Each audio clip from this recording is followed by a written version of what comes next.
Hi ಎಲ್ರಿಗೂ ನಮಸ್ತೆ. ಎಲ್ಲರೂ ಹೇಗಿದ್ದೀರಾ? ಎಲ್ಲರೂ ಚೆನ್ನಾಗಿದ್ದೀರಾ ಅಂತ ಭಾವಿಸ್ತಾ ನಾನು ಚೆನ್ನಾಗಿದ್ದೀನಿ ಅಂತ ಹೇಳ್ತಾ, ಇದು ನಂದು 7ನೇ ದಿನದ್ದು ವೆಯ್ಟ್ ಲಾಸ್ ಜ್ಯೂಸ್ದು ವೀಡಿಯೋ ಆಗಿರುತ್ತೆ.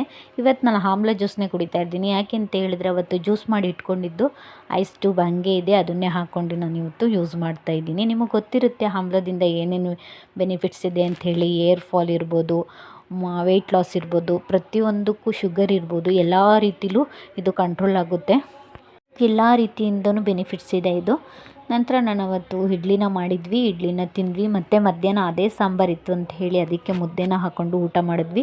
ನೆಕ್ಸ್ಟ್ ಡೇ ನಾನು ನಿಂಬೆಹಣ್ಣು ಜ್ಯೂಸನ್ನ ಕುಡಿತಾ ಇದ್ದೀನಿ. ಏನೂ ಇಲ್ಲ, ಇದಕ್ಕೆ ಬಿಸಿನೀರನ್ನ ಹಾಕ್ಕೊಂಡು ನಾನು ಒಂದು ಹುಳು ನಿಂಬೆಹಣ್ಣ ಹಾಕ್ಕೊಂಡು ಕುಡ್ದಿದ್ದೀನಿ ಅಷ್ಟೇ. ಇವತ್ತು ಏನೂ ಜ್ಯೂಸ್ ಮಾಡೋಕ್ಕಾಗಲಿಲ್ಲ, ಯಾಕೆ ಅಂದರೆ ವಾರ ಇರೋದ್ರಿಂದ ಎಮರ್ಜೆನ್ಸಿಗೆ ನಾನು ಏನಾಗುತ್ತೆ ಆ ಜ್ಯೂಸನ್ನ ನಾನು ಕುಡ್ದಿದ್ದೀನಿ.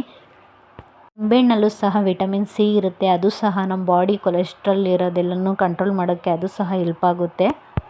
ವಾರ ಇರೋದ ಕಾರಣ ನನಗೆ ಕೆಲಸಗಳು ಜಾಸ್ತಿ ಇದ್ದು ಅಂಥೇಳಿ ಕೆಲಸಗಳನ್ನ ಮಾಡ್ತಾಯಿದ್ದೆ.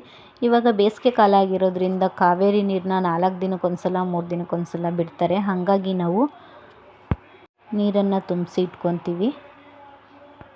ಆಲ್ರೆಡಿ ನಾನು ನಿಮ್ಗೆ ಹೇಳಿದ್ದೆ, ನಾನು ವೆಯ್ಟ್ ಲಾಸ್ನ ಮಾಡ್ತಾಯಿದ್ದೀನಿ, ಆದರೆ ಯಾವುದೇ ಥರ ಊಟನ ನಾನು ಬಿಟ್ಟಿಲ್ಲ. ತಿಂಡಿ ಆಗಿರ್ಬೋದು, ಊಟ ಆಗಿರ್ಬೋದು, ನಾನು ಏನು ಕಂಪಲ್ಸರಿ ಊಟ ಮಾಡ್ತೀನಿ, ಏನು ತಿಂಡಿ ತಿಂತೀನಿ ಅದನ್ನೇ ತಿಂತೀನಿ. ಬೆಳಗ್ಗೆ ತಿಂಡಿ, ಮಧ್ಯಾಹ್ನ ಊಟ. ಎಲ್ಲರೂ ಪ್ರತಿನಿತ್ಯ ಹೆಂಗೆ ಊಟ ಮಾಡ್ತಾರೆ ಹಾಗೆ ಊಟ ಮಾಡ್ತೀವಿ ನಾವು. ನಾನು ಯಾವುದೇ ಥರ ಊಟನ ನಾನು ಬಿಟ್ಟಿಲ್ಲ. ಯಾಕೆ ಅಂದರೆ ನನಗೆ ಊಟ ಬಿಟ್ಟು ವೆಯ್ಟ್ ಲಾಸ್ ಮಾಡೋಕ್ಕೆ ಇಷ್ಟವೂ ಇಲ್ಲ, ನಾನು ವೆಯ್ಟ್ ಲಾಸ್ ಮಾಡೋದೂ ಇಲ್ಲ. ಅದು ತಪ್ಪು. ಊಟ ಮಾಡ್ದೇ ವೆಯ್ಟ್ ಲಾಸ್ ಮಾಡೋದು ತಪ್ಪು. ಇನ್ನೂ ನೀವು ವೆಯ್ಟ್ ಲಾಸ್ ಮಾಡಬೇಕು ಅಂತ ಹೇಳಿದ್ರೆ ನಾವು ತಿನ್ನೋ ಊಟದಲ್ಲೇ ಕಮ್ಮಿ ಪ್ರಮಾಣನ ತಿನ್ನಿ. ಬೇಕಾದರೆ ನಾನು ಊಟನೇ ಬಿಟ್ಟು ಸಣ್ಣ ಆಗ್ತೀನಿ ಅಂತಂದರೆ ನಿಜವಾಗ್ಲೂ ಅದಾಗಲ್ಲ.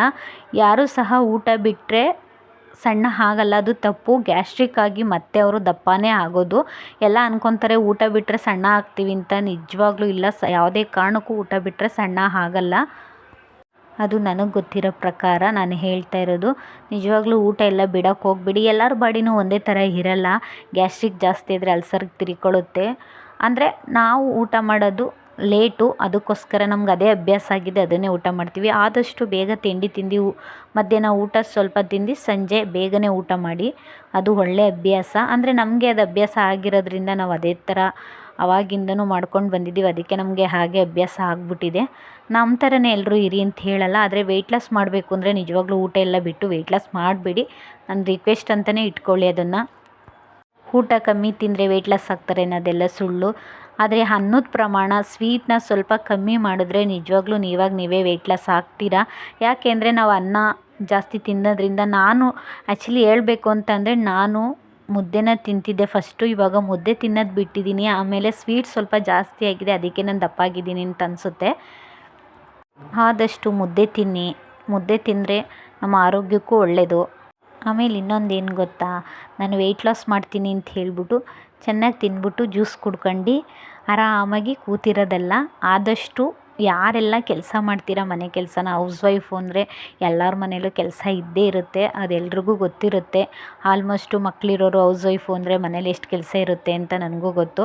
ಆದರೆ ಯಾರೆಲ್ಲ ಮನೇಲಿ ಏನು ಕೆಲಸ ಇಲ್ಲಪ್ಪ, ನಾನು ಬೆಳಗ್ಗೆ ಎದ್ದು ತಿಂಡಿ ಮಾಡಿ ಆರಾಮಾಗಿ ಕೂತಿರ್ತೀನಿ ಅನ್ನೋರಿಗೆ ನಿಜವಾಗ್ಲೂ ಅವ್ರಿಗೆ ಹೇಳ್ತೀನಿ, ವಾಕ್ ಮಾಡಿ. ಆದಷ್ಟು ಒಡ್ಡಾಡಿ ಸ್ವಲ್ಪ. ನಾನು ವಾಕ್ಕೆಲ್ಲ ಹೋಗಲ್ಲ, ಯಾಕೆ ಅಂದರೆ ನಮ್ಮ ಮನೇಲೇ ಒಡ್ಡಾಡೇ ನಾನು ಸುಸ್ತಾಗ್ಬಿಟ್ಟಿರುತ್ತೆ. ಯಾಕೆಂದರೆ ಮನೆ ಕೆಲಸನೇ ಅಷ್ಟಿರುತ್ತೆ, ಅಲ್ಲಿಂದಿಲ್ಲ ಇಲ್ಲಿಗೆ ಒಡ್ಡಾಡಿ ಸುಸ್ತಾಗ್ಬಿಟ್ಟಿರುತ್ತೆ ನನಗೆ. ಹಾಗಾಗಿ ನಾನು ಏನು ವಾಕ್ ಹೋಗಲ್ಲ, ಆದರೆ ಹೋಗಬೇಕು, ಒಳ್ಳೆ ಅಭ್ಯಾಸ ವಾಕ್ ಹೋಗೋದು. ಎಷ್ಟೇ ಕೆಲಸ ಮಾಡಿದ್ರು ಆವಾಗಿನ ಕೆಲಸ ಇವಾಗ ನಿಜವಾಗ್ಲೂ ಬರಲ್ಲ. ಹಿಂದೆ ಎಲ್ಲ ಅಷ್ಟೆಲ್ಲ ಕೆಲಸ ಮಾಡ್ತಿದ್ರು. ಮನೇಲಿ ಸ್ವಲ್ಪ ಊಟ ಮಾಡಿ ಮುದ್ದೆ ತಿಂದು ಬೆಳಗ್ಗೆಯಿಂದ ಸಂಜೆವರೆಗೂ ಗದ್ದೆ ಕೆಲಸ ಮಾಡಿ ಬರ್ತಿದ್ರು. ನಮ್ಗೆ ಇದು ಯಾವ ಕೆಲಸನೇ ಅಲ್ಲ. ಆದರೂ ಇವಾಗ ನಮಗೆ ಹೌಸ್ ವೈಫ್ಗಳಿಗೆ ಇದೇ ದೊಡ್ಡ ಕೆಲಸ ಅಂತ ಅನಿಸುತ್ತೆ. ಹಂಗೆ ಅಂದ್ಬಿಟ್ಟು ಇದೇನು ಕೆಲಸ ಅಂತಲ್ಲ, ನಿಜವಾಗ್ಲೂ ಈಗಿನ ಜನ್ರೇಷನ್ ಮಕ್ಳುಗಳ್ನ ಸಾಕೋದೈತಲ್ಲ ನಿಜವಾಗ್ಲೂ ಕಷ್ಟನೇ. ಮಕ್ಳುಗಳಿಗೆ ತಿನ್ನಿಸಿ ಉಣಿಸಿ ಅವ್ರ ಹಿಂದೆ ಒಡ್ಡಾಡೇ ಸುಸ್ತಾಗ್ಬಿಟ್ಟಿರುತ್ತೆ ತಾಯಂದಿರಿಗೆ. ಹಿಂದೆ ಎಲ್ಲ ತಟ್ಟೆಗೆ ಹಾಕ್ಕೊಟ್ರೆ ಮಕ್ಕಳು ತಿನ್ಕೊತಿದ್ದೋ, ಇವತ್ತಿನ ಕಾಲದಲ್ಲಿ ಇಲ್ಲ. ತಿನ್ನಪ್ಪ ಸ್ವಲ್ಪ ತಿನ್ನಪ್ಪ ಅಂತ ಮಕ್ಕಳಿಗೆ ತಿನ್ನಿಸ್ಬೇಕು. ಹಾಗಾಗ್ಬಿಟ್ಟೈತೆ ಪರಿಸ್ಥಿತಿ. ಅದಕ್ಕೆ ಹೇಳ್ತಾ ಇದ್ದೀನಿ. ನಂದು ಕೆಲಸ ಎಲ್ಲ ಮುಗೀತು, ದೇವ್ರ ದೀಪ ಎಲ್ಲ ಹಚ್ಚಿ ಬೆಳಗ್ಗೆ ತಿಂಡಿಗೆ ನಾವು ಮೆಂತ್ಯ ಬಾತನ್ನ ಮಾಡಿದರು. ನಮ್ಮ ಅಕ್ಕನ ಮಗಳು ಇಲ್ಲಿಗೆ ತೊಗೊಬಂದಿದ್ಲು, ಅದನ್ನೇ ಊಟ ಮಾಡಿದ್ವಿ. ಇದೇನಪ್ಪ ತಿಂಡಿನ ಊಟ ಅಂತವಳೆ ಅಂತ ಅಂದ್ಕೊಳಕ್ಕೆ ಹೋಗ್ಬೇಡಿ. ನಾನು ಮಧ್ಯಾಹ್ನ ಊಟ ಮಾಡ್ತಾ ಇರೋದು, ತಿಂಡಿ ತಿಂತಾ ಇರೋದು, ಅದಕ್ಕೆ ಊಟ ಅಂತ ಹೇಳಿದೆ ಅಷ್ಟೇ.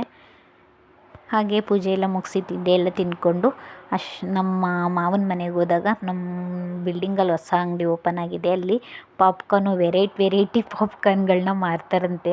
ಸ್ವೀಟ್ ಪಾಪ್ಕಾರ್ನು ಮತ್ತು ಅದೇನೋ ಖಾರವಾಗಿ ತಂದಿದ್ದ. ನಿಜವಾಗ್ಲೂ ಸ್ವೀಟ್ ಪಾಪ್ಕಾರ್ನ್ಗಿಂತ ನನಗೆ ಖಾರದ್ದು ತುಂಬ ಇಷ್ಟ ಆಯಿತು. ಚೆನ್ನಾಗಿ ಮಾಡಿದರು, ಫ್ಲೇವರು ಕೂಡ ತುಂಬ ಚೆನ್ನಾಗಿತ್ತು. ನನಗಂತೂ ತುಂಬ ಇಷ್ಟ ಆಯಿತು. ಅದಾದ ನಂತರ ದೇವಸ್ಥಾನದಿಂದ ಪ್ರಸಾದನ ಕೊಟ್ಟು ಕಳಿಸಿದ್ರು. ಶಂಕರ ಮಠದಿಂದ ಪುಳಿಯೋಗರೆ ಮತ್ತು ಲಾಡು ಕೊಟ್ಟು ಕಳಿಸಿದ್ರು.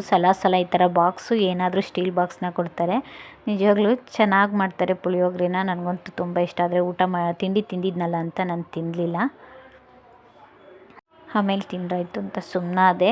ಇಷ್ಟೇ ಇವತ್ತಿನ ವೀಡಿಯೋ. ಈ ವಿಡಿಯೋ ಏನಾದರೂ ಇಷ್ಟ ಆದರೆ ಲೈಕ್ ಮಾಡಿ, ಕಮೆಂಟ್ ಮಾಡಿ ಅಂತ ಹೇಳ್ತಾ ಈ ವಿಡಿಯೋನ ಎಂಡ್ ಮಾಡ್ತಾಯಿದ್ದೀನಿ.